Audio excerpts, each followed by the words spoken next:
let me just quickly identify the fact that I want to thank again our leader, Dave, and other pastors here.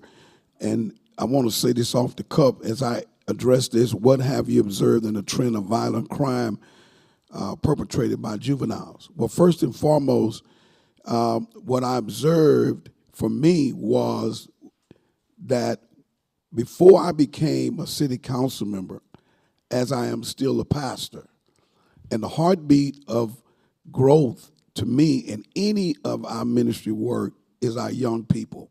That's been the heartbeat of who I am for years. And what I began to observe, because I spent 20 years as a pastor in Houston, and then I accepted a calling after turning down a couple of times to Chicago.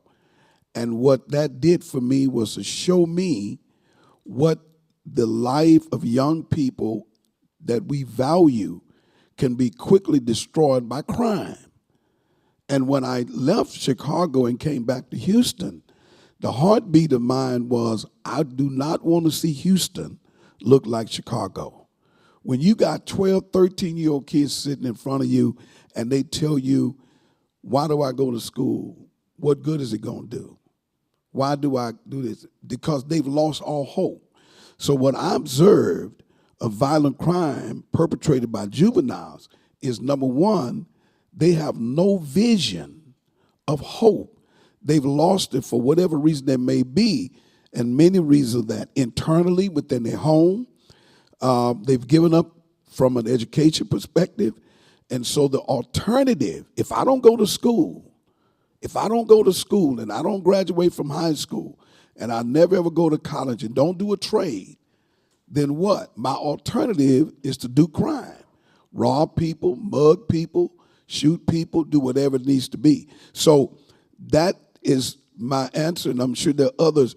But what I observed was the fact that they have no hope, no vision. And when you lose hope and vision, you have no dreams to do anything.